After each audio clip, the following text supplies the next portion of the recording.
So welcome everybody.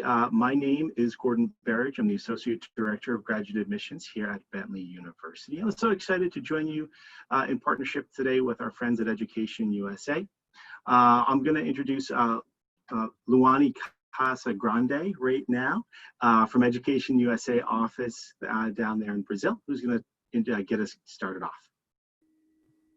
Oi, pessoal, sejam todos bem-vindos. Falar um pouquinho em português antes da apresentação, só para vocês saberem quem é o EducationUSA, né? A gente é uma organização vinculada ao Departamento de Estado americano, então a gente representa as mais de 4.000 universidades, instituições de ensino superior nos Estados Unidos, e a gente está aqui realmente para ajudar vocês no processo, com as informações precisas, abrangentes sobre estudar nos Estados Unidos, além de fazer as traduções certificadas, as orientações personalizadas que a gente também oferece. A gente tem esses eventos que a gente traz universidades americanas para falar um pouquinho sobre o processo, e hoje a gente tem o pessoal da Bentley University, o Gordon, que vai falar um pouquinho sobre o currículo, como montar um bom currículo para pós-graduação. So I pass it on to you, Gordon. Thank you so much for accepting to collaborate with us today. Happy to do it. Thank you. I'm really excited to present this topic to you today. I think it's really important. I think it's an important part of the application process when it comes to a resume, particularly for graduate school. Now, I do also want to emphasize too that even though we're talking about a resume for graduate school, do note that this can also be used for undergraduate school as well. So if you're applying as a first-time university student here in the United States, a lot of the tips that I'm going to give you tonight that are referring to your resume, please feel free. You can absolutely use these as well for applying to an undergraduate university here in the United States. To get us started here, I do want to say that I'm very excited to be joined by my colleague Anya. She's going to be managing the chats and the questions for us this evening. So if you do have a question, go ahead. You can put it in the Q&A button right at the top of your screen, or you can just post your question right into the chat. She will answer some of the questions during the session, but we will be saving a bunch for the end as well. We're going to leave probably about 15 minutes at the end for a question and answer period as we go through today. So to get us started here, what we're going to do is we're going to talk about what a resume is for. So we're going to go through some pretty detailed information about a resume. I am going to talk a little bit about Bentley University for a couple of minutes, just kind of give you some general information about our university, talk about the application process, and then we'll get into the question and answer period about either my university or, again, about resumes and applying to either undergraduate or graduate school here in the United States. So what is a resume? A resume is pretty much for a lot of American jobs, universities, colleges, things like that.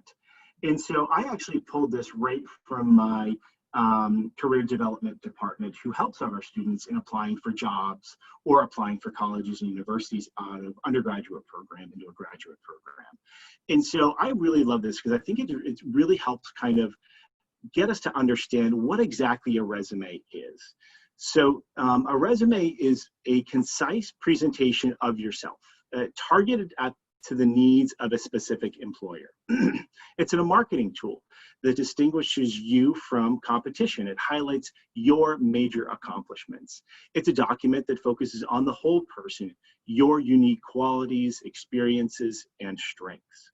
It's a result-oriented document, which really should highlight not just what you did, but the impact your efforts had on previous employers or previous university colleges, projects that you've worked on. And just note that it's a document that should demonstrate career progression or an increasing level of complexity in your work or educational experience. And some things I want to talk about what it is not. So just note that a resume it's not a history of your life from birth to death, or from high school to business school, or from wherever you've done your entire career up to now.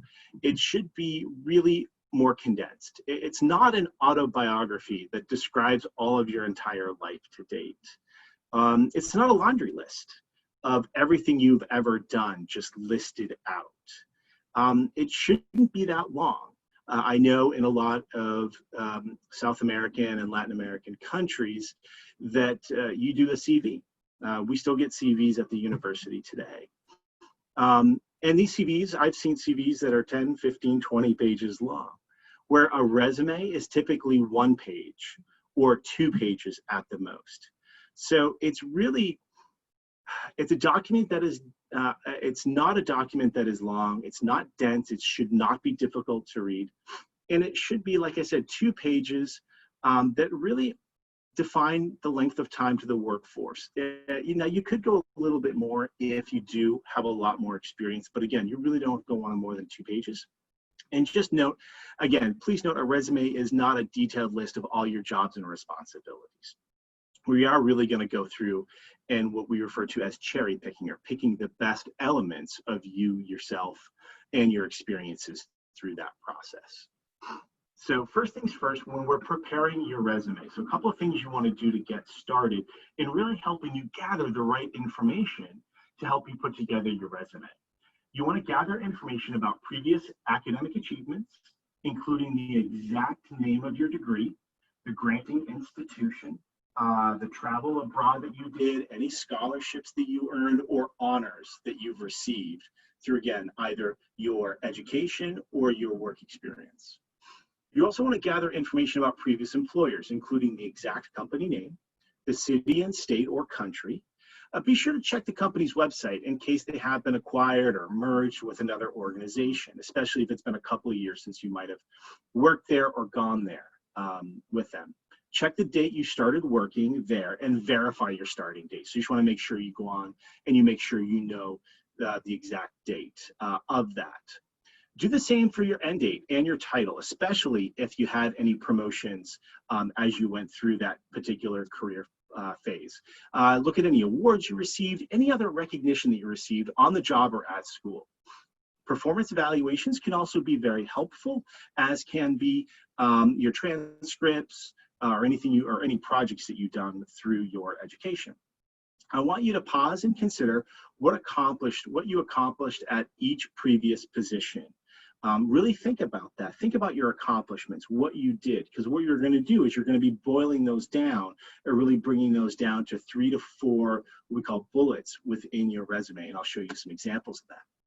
You want to make a list of activities you pursued outside of school, so such as clubs and other organizations you belonged to.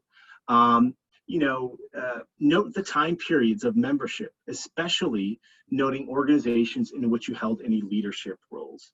So if you're president, vice president, something along those lines in a club or an organization, you want to make sure you list those. Also, it's really important that you write down the names and versions of software with which you are familiar, which you know really well. And then make note of any technical skills and software or hardware platforms that you might be familiar with as well. Microsoft Word, Microsoft Office, something along those lines. So, and just really being able to collect all of this information will really make creating your resume that much easier. So, next piece is, now that we've gathered all this great information on you, and we have it all in a concise place, now we want to start talking a little bit about the format. What is your resume going to look like? And again, I do suggest a 1-page format. However, a 2-page resume is perfectly acceptable, again, as long as you have the experience and substantive content to really warrant 2 pages. So what is a perfectly acceptable as far as length? I would say if you have more than 10 years of professional work experience, that you could do 2 pages. Anything under 10 years, you really should be able to get it down to 1 page. I really recommend using a traditional, easy to read font such as Times New Roman, Garamond, or Arial, and you really want to use the same font throughout the resume, preferably font size of 11 point, but honestly never smaller than 10. Anything smaller than 10, it's really difficult to read, particularly if the person that you're sending it to, or the admissions committee that you're going to be sending it to, is going to be printing out your resume. You don't want to have them pull out a magnifying glass to read it. So again, really no less than 11. You could go up to 12. I really probably wouldn't go much more than that, but definitely don't go smaller than 10. And you want to keep your margins even on your resume. You really want to have an appropriate balance of white space read and words within your resume as we're going through. I see we have a bunch of questions here. Yep, I'm definitely gonna, these are great questions. I'm gonna refer to a lot of this stuff near the end and as we go through, so please keep those questions coming. This is great, thank you. All right, so here is an example of a resume. We have a fake person here by the name of Brian Bentley that we put together. And this is a really great one-page structure of a resume. So a standard resume section headings. Please note that the heading should be all caps, all capitalizations. It should be bolded, so it should be brighter than the other words on the page. And typically can be one size larger than the used in the body of your resume. So again, if you're going by that 11-point font, these should be 12. If you do bump up to 12, you could go 13 on this. But again, you don't want to go 13 within the actual body of the text.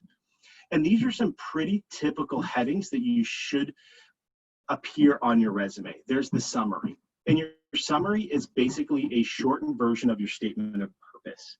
Usually 3 to 4 sentences, no longer than that. And this should really emphasize things like the program you're applying to, maybe why you're applying to this. If you eventually are using this for a job in the US, you're going to want to transition that into the type of job you want to apply for or the type of skills you're looking to acquire. But it really should be a very simplified version of your statement of purpose that really highlights, again, the specific reason of why you're applying to graduate school or why you're applying to undergraduate programs or a university here in the United States. So after your summary, then you're going to list your education. And if you're applying to undergraduate school, you're going to list your primary school, or what we refer to here in the US as high school. These are typically grades 9 through 11 in some countries, or 9 through 12 here in the United States. It shouldn't really list it shouldn't list your middle school or elementary school or your lower levels. It really should be your primary school before going on to university. If you're applying to graduate school, then you only need to list your university. You do not need to list your primary school. So when it comes to the education, it should only be the education that you received. If you're applying to graduate school or even a PhD program for that matter, you do want to list both your bachelor's and your master's degree. So anything above bachelor's is what you want to list. Now, I have had some questions in the past. Well, what about certificate programs, things like that? Yes, you can also submit them in there, but it depends on. If it's something that was 6 months or more, I would go ahead and list it in your education. But if it was like a really quick certification that maybe you did online or something like that, you'd list that in another section, which I'll explain in a little bit. So after your education, you're going to put in your professional experience. So your professional experience is going to be any work that you have done. And not only work experience, but also any internship experience that you've had as you've gone through that, or any OPT if you went to school here in the US and you did OPT experience. So again, you can list your internships, you can list your jobs. Now, there's a couple of different ways that you can list this when it comes to your resume. You can do it chronologically. So you could go to the most recent job that you've had at the top, and then the job you had before that one, and so forth and so on as you go down the list. And so that's where the dates are going to be really important. You do not have to put the day, but at a minimum, you want to put the month. So, February 2019 to February 2020, I was a financial analyst intern at Company A in Waltham, Massachusetts, United States of America. And so, again, you want to go through and point that out as you're going through. The other way that you could do this, and I'll show you an example of this later on, you can go by order of importance. And I'll talk a little bit about that in some of the other examples that I give. And then the other one is community involvement. And so you can title this in one of two ways. You can include community involvement or community leadership. Community leadership you can use if you've been, this person here, Brian, our fictitious person, he was the vice president and controller for the Graduate School of Finance Association, excuse me. He founded a marketing club. Things like that. If you do community involvement, these could be volunteer organizations that you're part of, groups that you're part of, clubs, organizations, things like that that you might be part of as you're going through. So that's what you could do with community leadership. Okay, so the resume details. So let's dive into what you actually want to put within the work section of your resume. So you want to write accomplishment statements in bulleted format to really highlight your strengths.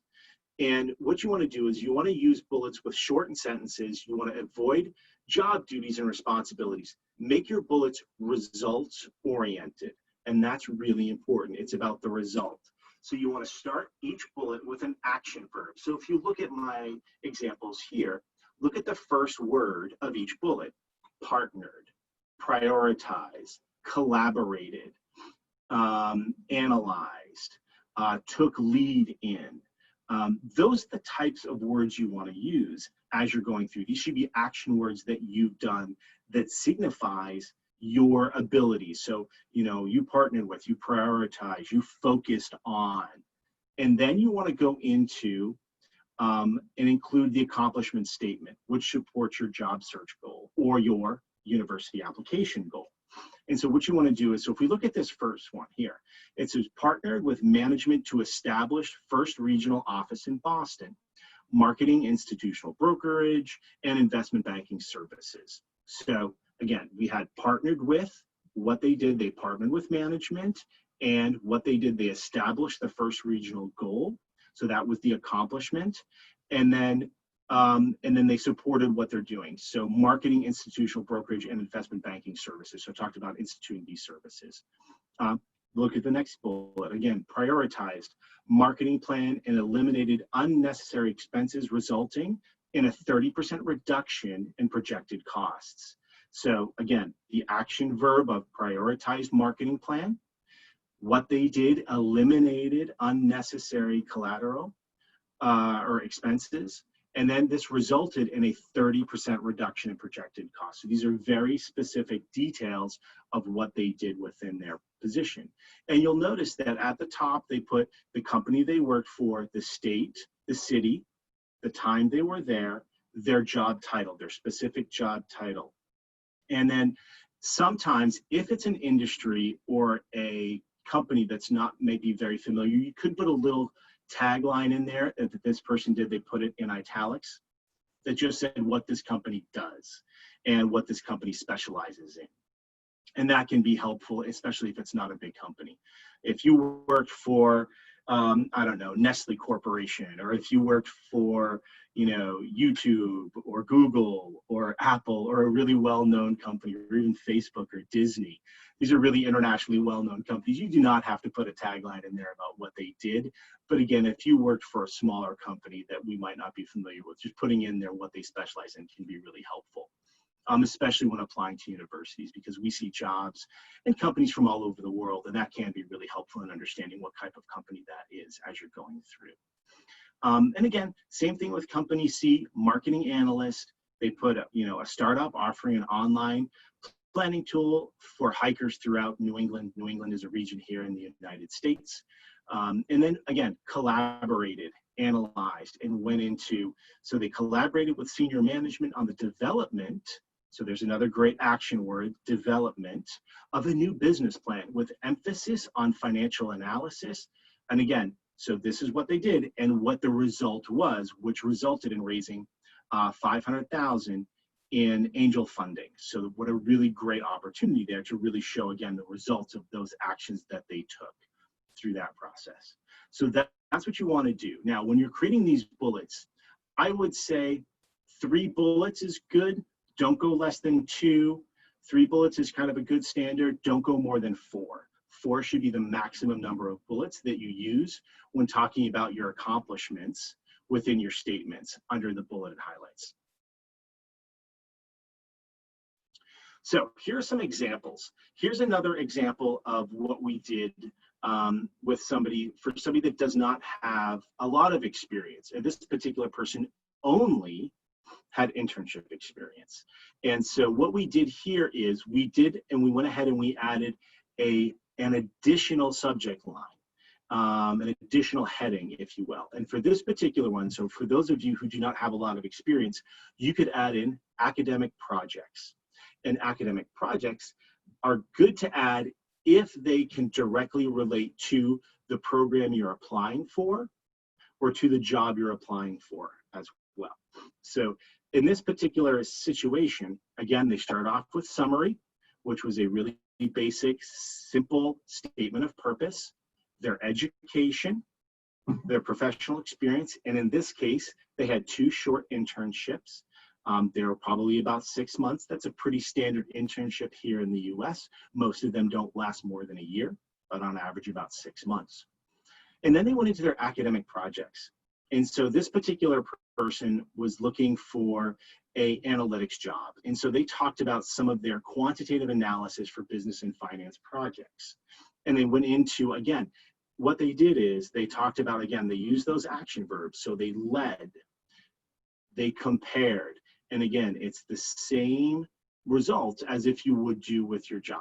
You know, again, using those action words, describing it, and the result that it came out to. And they did the same thing within their projects. And so that's the next thing that you can do. In regards to the date, for the date piece, you just want to put the semester you did it in. So if it was a spring term, a summer term, a fall term, so you can just put spring term, 2019, so, summer term, 2018, whatever it was, and you can just put that in there. And I think that would be fine. And then again, you see at the bottom where they put in that community involvement, where they talked about some of the things that they did as they went through. So here's another really good additional header that you can use if you do not have a lot of experience.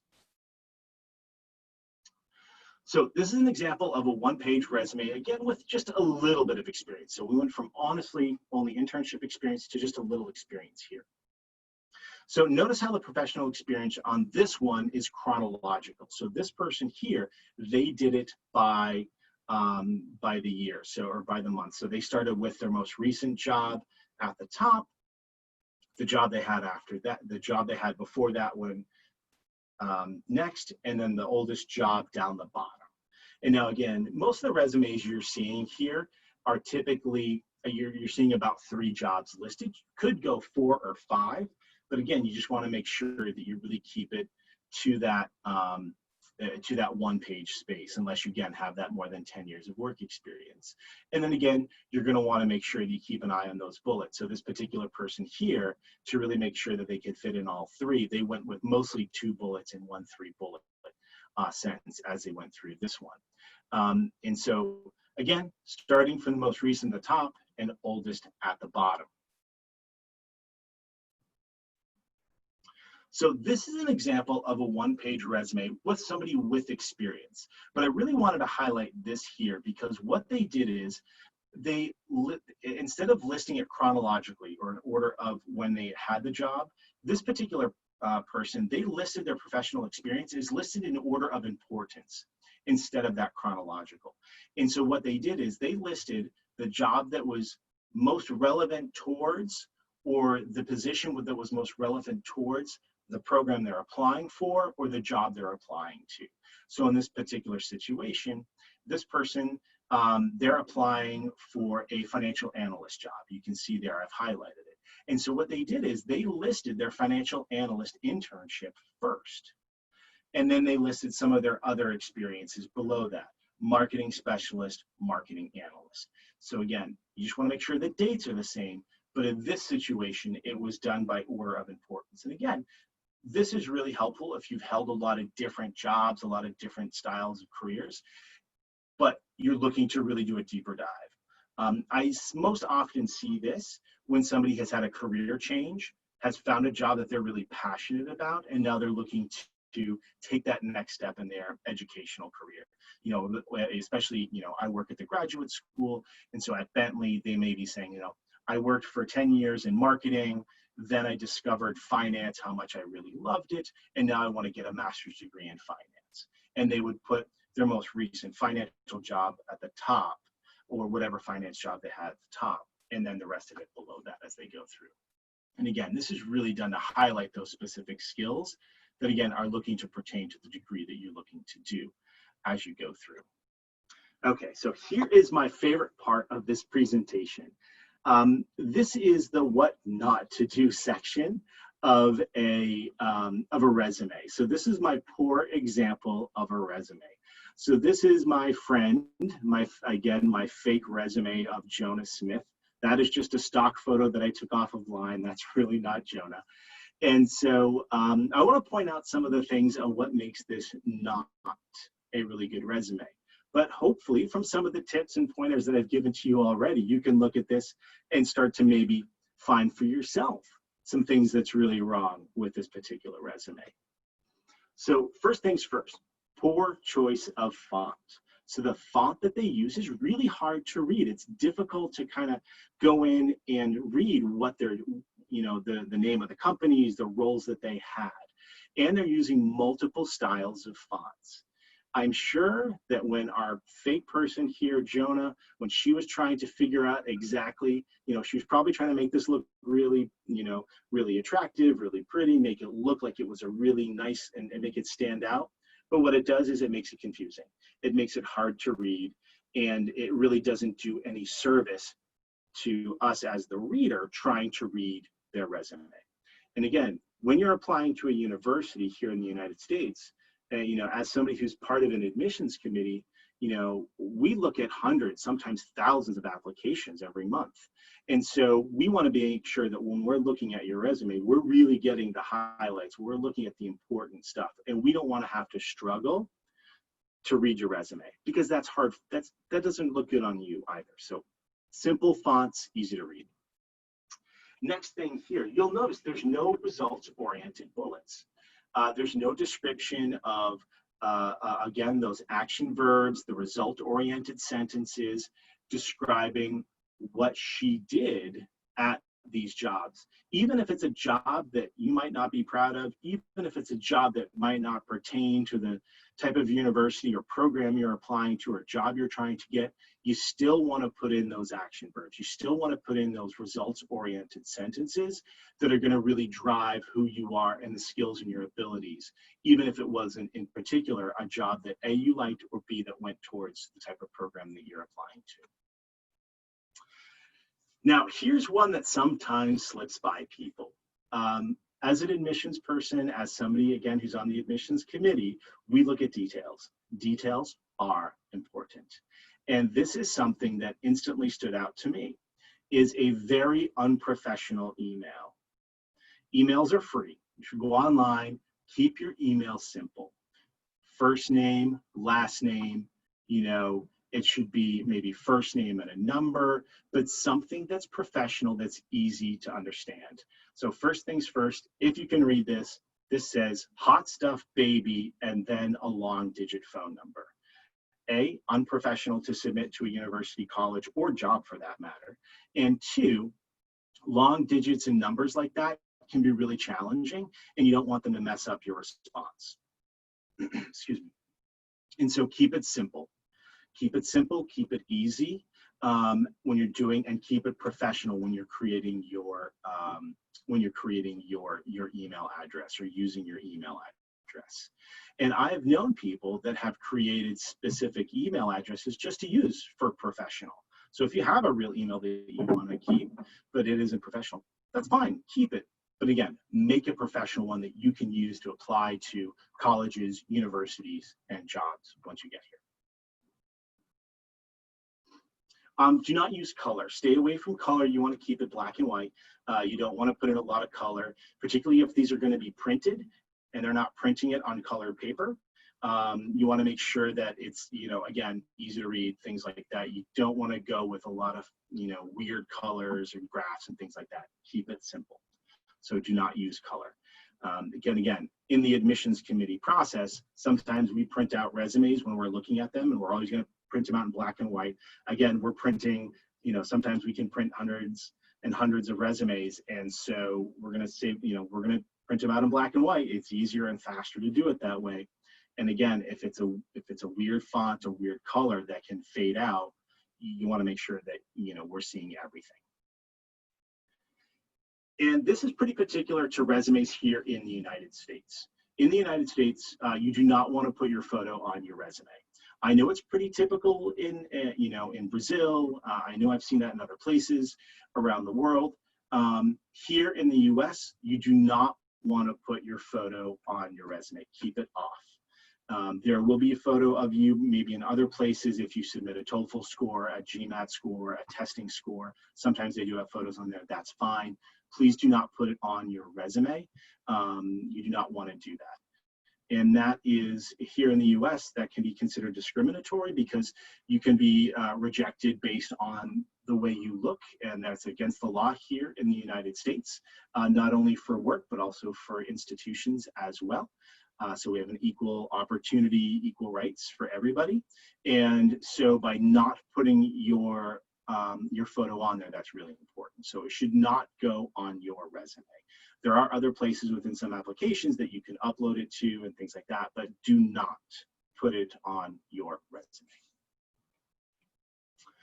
And so then the other one I want to talk about here, not the last one, but the second to last one I want to talk about here is the incomplete details on your degree information. It should have the entire time that you attended there at the university, so the time you started to the time you ended. If you did more than one institution, again, same thing, start date, end date, or the time you left, the name of the institution, and not just a bachelor's of science or the certificate you received, but the actual name of the degree. I received a bachelor's of science in chemistry, okay, from, Bentley University, whatever it is. So you just want to make sure that you go through and you list that whole piece out. And then this final piece here, if you're going to do a volunteer service or a community leadership or anything like that within your resume, make sure it's applicable. So this was really funny. They say sometimes I donate stuff to the local thrift store or local varieties. You don't want to do that. You don't want to keep it to donations. Make it a real volunteer service. If you don't volunteer, you don't want to put it on there. If you don't have a leadership one, don't call it community leadership. You can put in community involvement in projects you've worked on and things like that. The other thing I will say is if you don't have any community involvement or community leadership or volunteer services, at that point you could put in maybe programs programs that you're strong in, like Microsoft Office, HTML, something along those lines. You could put technical skill sets on the bottom there if you don't have those volunteer services. So technical skill sets, I think, would be one of those other ones that you could put in as you go through. So hopefully you found that really useful in understanding a little bit about resumes, the do's and the don'ts. I would just like to share for just a couple of minutes here a little bit about who we are, where we're coming from as Bentley University. Again, I'm coming from Bentley University, the McCallum School of Business. We were established, the university started in 1917, so we've been around for well over 100 years. We're just outside of Boston, Massachusetts, on the northeast coast of the United States, just a couple hours north of New York City, and then Waltham, just about 19 kilometers outside of Boston. Right now we have over 1,100 graduate students in the McCallum Graduate School of Business. We have about 29 states and territories represented at the institution. We're about 46% international students from all over the world. And we have 58 different countries represented at our graduate school. So we have a couple of different, at the graduate school, we are all business degrees at the master's level. At the undergraduate level, we do offer more variety, but at the master's degree level, we only offer business degrees. So we do have an MBA that we offer. The MBA is anywhere from 12 to 15 courses. If you do not have any traditional business education or any traditional business experience, we do offer 5 foundation courses to give you those foundational business skills before going into our 6 required courses, and then our 4 concentration courses, and where you can concentrate in one of these areas here, like marketing, accountancy, finance, law and taxation, leadership, that's the one I did, business analytics or information systems and technology as you're going through. So that's the MBA program. We also offer accounting and finance focused master's degrees as well. Our master's in accountancy, between 10 and 13 courses. For those of you that are interested in accountancy, it does satisfy all requirements of coursework needed to earn your CPA, which if you're getting into accountancy, that's a really good certification, an additional thing that you really should get and do need. We also have our master's in taxation. This is also 10 courses. We have one of the largest taxation alumni in the United States with over 3,000 tax alumni. The university was actually founded in accounting, taxation, and finance over 100 years ago. So it's really nice that we have over 100 years of knowledge in these areas. We also have our master's in finance. This master's in finance is about 10 to 14 courses, again, depending on foundation courses. It is currently ranked as the #2 best master's of science and finance program in the United States. And we were lucky enough to earn this distinction by the Financial Times. So we're really excited about that. This also is a STEM designated program. And so STEM does allow you to extend your OPT or optional practical training, where you can work here in the US if it's a STEM degree for up to 3 years after you graduate.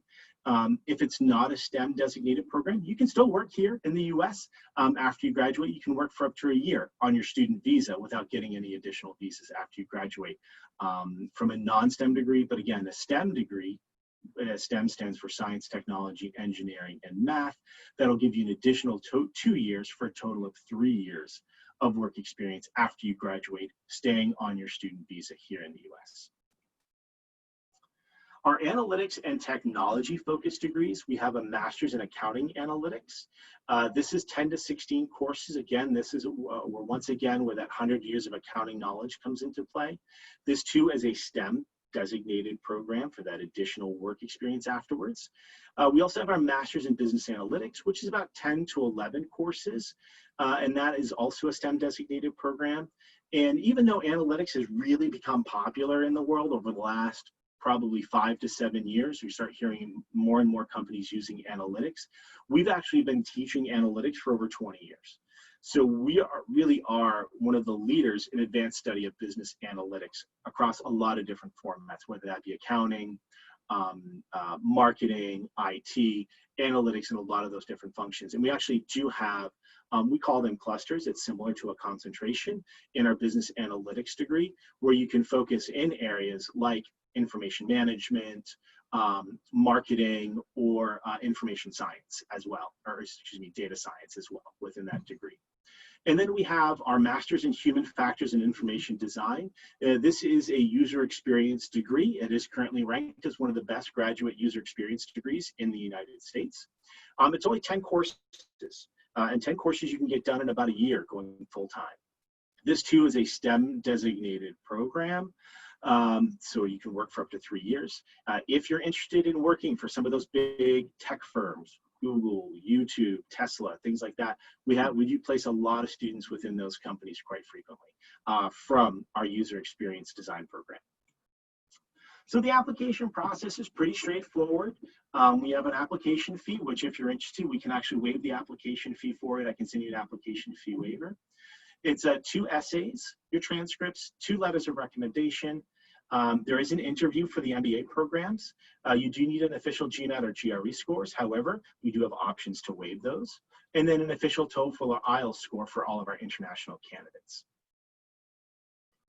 Other considerations, we do offer merit aid. That's always the biggest question. Do you have scholarship? Absolutely. We do offer scholarship. The average for most of our good applicants is 20%, but we can see students going up to 40 or 50% for a lot of our degrees at Bentley University for a really strong candidate.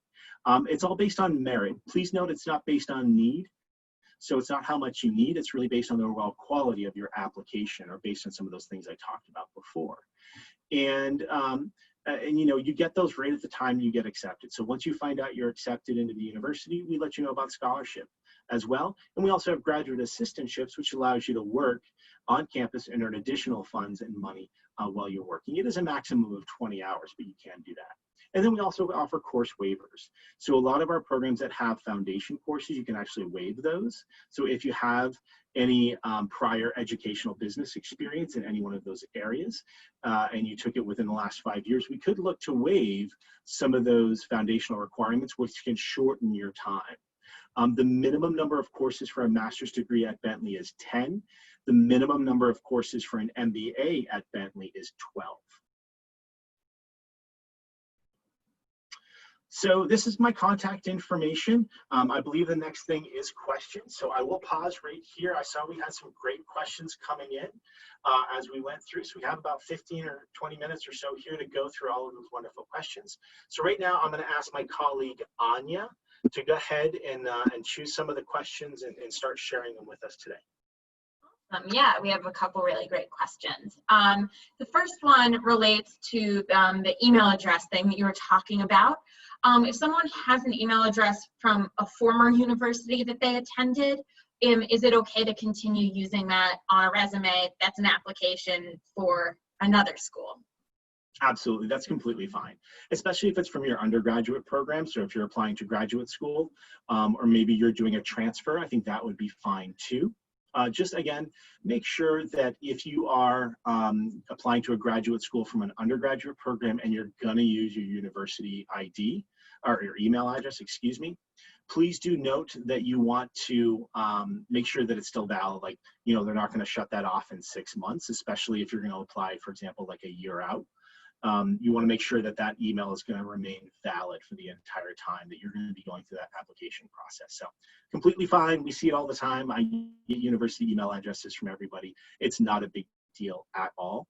But again, you just want to make sure that that's going to remain valid for the entire life of the application cycle, and especially as you get started in the program. So great question. Thank you for asking. Great. So when we're talking about, you know, travels abroad or international references on a resume, is it just talking about, you know, study abroad or working abroad, or should you be listing travel abroad? Oh, that's another great question. So first thing, yes, absolutely, definitely list any working abroad that you did. So if you're working for a company and maybe you went overseas for 6 months or went to another country for 6 months to work on a project, list that as one of your bullet items. You know, what we talked about before, that action verb followed by the results oriented sentence. So go through, definitely put that in there. If it's a study abroad, what you can do is put that under education. So, you know, let's say you studied at a university in, you know, Sao Paulo, but you did a semester abroad and you went to Portugal and you studied at a university over there. You're going to put the university, you know, University of Sao Paulo, the degree you were there. And then below, you're just going to put study abroad, the name of the university, and the semester that you were there. So, you know, whatever university in Portugal it might be or anywhere else in the world, but definitely list that. And now travel abroad, you could list that under, if you decide not to do community involvement and do maybe a tech skills or a skills subject line, you could put in there, you know, avid traveler, travel to different countries. You could also put under there, you know, if you speak different languages and things like that. Not as important as the working abroad and studying abroad, because typically travel is not a, you know, a long-term thing. It's typically short-term, you know, a couple weeks. But if it's something a little bit longer or something where you really accomplish something, you can put that in there as you go through. Great question. Thank you for asking. If someone is applying for a PhD or they're in a position where they have a lot of publications, how should they list that on a resume? That's a great question. So in your application for a PhD program, they're going to have you list that probably somewhere else. You could also reach out to the admissions office. So if you're applying for a PhD program, I would reach out and see where they would want you to list that. The PhD is a little bit different application process. They might say, no, go ahead and list it on your resume, or they might say, you know, please submit it, you know, under a different document, or they might, you know, because they might have a specific section as far as the PhD application goes, where you will list all of your publications and journal entries and things like that, or presentations that you've done at different conferences. So, but I would ask them, I'd reach out to the institution that you're interested in. You know, I can tell you, Anya and I, we answer hundreds of questions every single week about the application process, and that's what we're here for. So in a situation like that, in regards to that, I would just reach out to them and see how they would like to list that. But I can tell you from a grad school perspective, again, we want to see a very concise resume, and we'd probably see that at a different section of your application. Great. If anyone else has other questions, please make sure to put them in the chat or the Q&A. We have a couple more, but I just wanted to remind people. If someone has work experience, whether it, potentially in the US, but it's unrelated to the degree for which they're applying, is that something they should list? How should they explain that this person is specifically asking about did housekeeping in the US and are applying for a law-related degree? Is that something they should include? How would you navigate that? That's a great question. And so, I mean, if it was a significant part of your experience, yeah, put it in there, especially if you did it for multiple years. Maybe not put in as many action items, maybe just put in one, or maybe just put in those minimum of 2 bullets for those action items. But I think if you're applying for, an American institution and you can show that you've spent time in the United States, I think that would be really helpful in making the admissions committee understand that you have, that you've spent time in the culture here, you spent time living in the US. And so that can be really helpful because, to be honest, what that's going to tell me, if I'm looking at a resume and it lists that on there, I'm going to say, oh, great, look, Gordon did housekeeping, or Gordon was a nanny or an au pair, in the Boston area. That's great. So, he is used to the American culture. That transition will not be as challenging for him. So go through. So I would definitely list it on there. And again, it's up to you whether you want to do it chronologically in the order of your work experience, or if you want to do it as an importance of the degree you're applying to. I would not make that number 1 if you have experience, particularly working, that applies directly to the program you're applying to. I would put that first. And then if you decide to go non-chronologically, and put the US experience maybe number 2 or number 3. But I'd put the more particular focus one at the top. Great. So figuring out how to cut down a resume. How do you figure out what the most important topics are? Is a topic like publications or conference presentations, is that particularly important? Is that something you can potentially cut if you're looking for places to cut? Yeah, that's a great question. I would say that's a good place to cut. I can tell you from an admissions perspective, we're really not concerned about conferences you've attended unless you did a presentation there or part of a project. And you can list that maybe under, under your education or something like that, if it was an education experience. So if you were in a undergraduate program and you were studying architecture, and you went and you presented as a student at an architectural conference, you can put that in there as one of the bullets for your education. I think that would be fine. But if you're really looking to pare down, I think a great way to do it is conferences and publications, especially if it doesn't pertain to the degree you're applying to. Because again, just attending a conference, that's not going to really stand out for an admissions committee. Not as much as internships, work experience, projects you've worked on be under academics. But again, if you are going to list it, you can either list it under the university or you can list it under the academic section that we discussed, like back here. Let me skip back real quick. You can list it, oh my goodness, under academic projects, those presentations and things like that. So that would be a good place. But again, if you have too much work experience, you could just put it up under, one of the bullets here. You'll see the GMAT score. You could make another bullet, presented designing of gazebos at local at architectural conference or something like that right there. So hopefully that answers your question.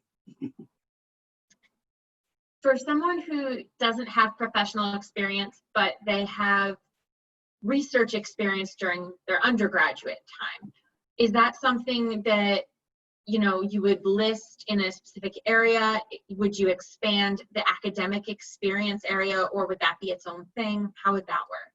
Oh, that's another good one. So I would actually put that under professional experience if it was part of work that you did. So if it wasn't part of a classroom experience, so if it wasn't research you did for like a project in a class, but it was maybe you did research with a professor, you had a job with a professor, maybe you had an internship with a professor or something like that, and you did research or with a company or along those lines, I would put that under professional experience, because that's experience for you, particularly if it pertains to the degree that you're applying to.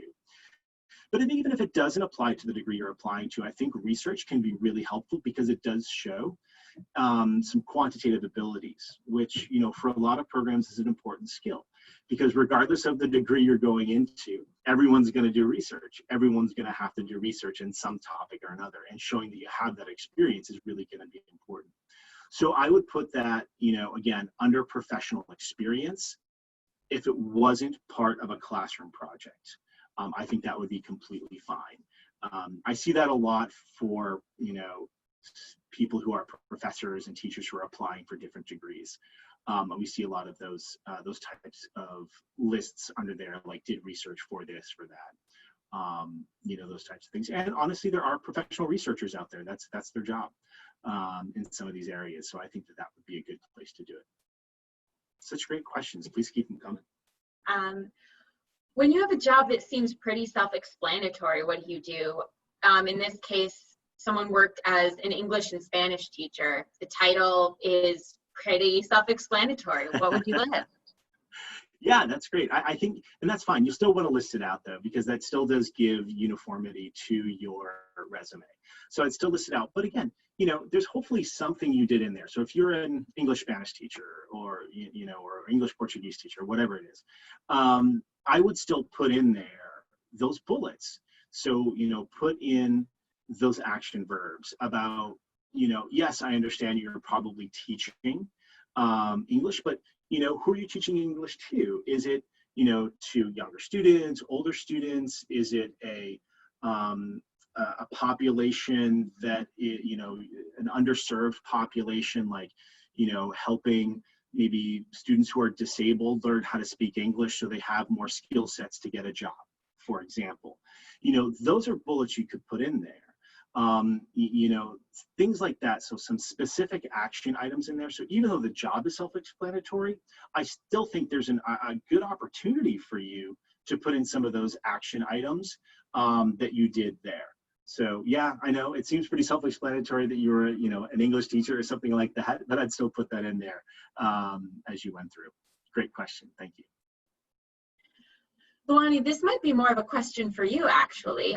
Is this presentation going to be available online anywhere? And if so, where can someone find it?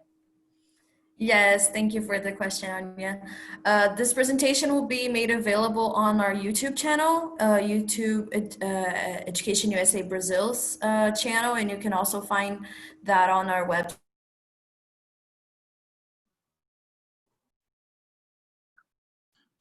Oop, Luani, you muted yourself. I think I muted myself.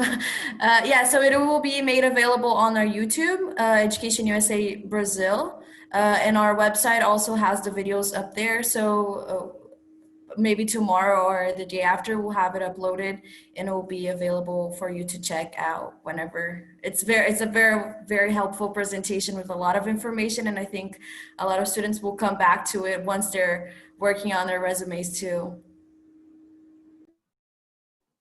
Great, thank you. And those are the questions that we have. So thank you both for answering them. Absolutely. I do want to say one more thing here. I have my personal contact information up here. So if you have questions, if you're not quite sure about something, feel free to email me. I'm happy to help. Even if you're not considering Bentley, but you just have a really quick question about a resume, I'm happy to help. I do quite a bit of these presentations, and every once in a while I do get somebody that emails me with a very specific question about how to maybe list something. I'm happy to help out with those processes. But let me also say, your local EducationUSA office is a wonderful place to utilize as well. There are several locations all around Brazil. I visited not every one of them, but I've been to quite a few of them. And so I would also utilize them, because they too can be a great resource, and not just for resume writing, but also for everything from recommendations. I know students have used them, in helping do research for finding testing locations. I don't know, Lonnie, what else do you guys do there? Because I know every office is a little bit different, but I know you have so many services that can be really helpful for students. Yes, in Brazil only we have 40 offices already, so you can also find a list of all the offices and see if there's one close to you. Right now we're all working virtually, so we don't have boundaries anymore, but we work with the orientations, right? So we guide students through the process. We also help reviewing resumes and essays, the whole application process, and we also have the translating services. So we do certified translations that are accepted by all the universities in the US. So that's also very helpful. I think the students need to remember that if the documentation is not in English, they need to have it translated to English before sending it to the university. So that's very important for them to plan as well with the time and how long the translation service usually takes, so they plan ahead. So I think that's the biggest things that they should know, that education is here, and also with a lot of information with the fairs that we usually do as well. And they can also find all the programming for the events, just like this one, on our website, educationusa.org.br/agenda, where you can find all of our events. Luana, I have one more. I actually have a question for you, if you don't mind. And so one of the things that I know my students who have come from Brazil have really liked and used before through Education USA is the departure program. Could you talk a little bit about that? Because I think that's such an incredible resource that you offer to students who are accepted to universities in the US. Yes, exactly. Yearly, and usually in May, we have a pre-departure orientation session where we gather all students that were accepted to US universities to talk a little bit about the adaptation, what to have ready, what documentation to take, what do you need to do before leaving. So it's a very great event to gather all the students that have been accepted to talk about what they're expecting, what they are going to see in the future, and it's also a great opportunity for them to network. This year we did it virtually as well, and it's also available on our YouTube channel. So we had students talking about their experience, Brazilian and American students talking about their experiences in the US. So it was very good, and even for students that are not going right now, they can see some information about adaptation. It's very interesting to get pumped up about planning and going to the US to study. It's a great place to come and study. I highly recommend it. And so we are just about going to wrap up here in the next minute, but I just want to promote two other events that we have coming up. Education USA does have their Western Hemisphere virtual fair coming up. I think it's September 19th, Yes. Saturday. And Bentley will be participating in that. We'll have representatives from both the undergraduate program and the graduate program there to speak with you and answer questions. So if you wanted to have a personal session with us, we're happy to do that with you. And then you can also go to our website, bentley.edu/graduate. We have additional events that we do up there. We do a really deeper dive into all of our programs if you see something that you're really interested in. So with that, Lauren, I'll let you wrap it up here at the end. But again, thank you so much for setting this up. I can't tell you how much we appreciate it. We've now done a couple of events together, and it's always so nice. We always get such great questions. So thank you so much.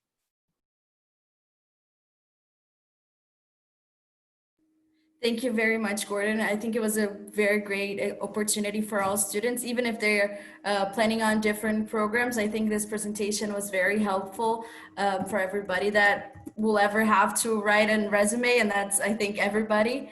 And yeah, we're going to have this fair, which is we're very excited about it. We have over 107 institutions.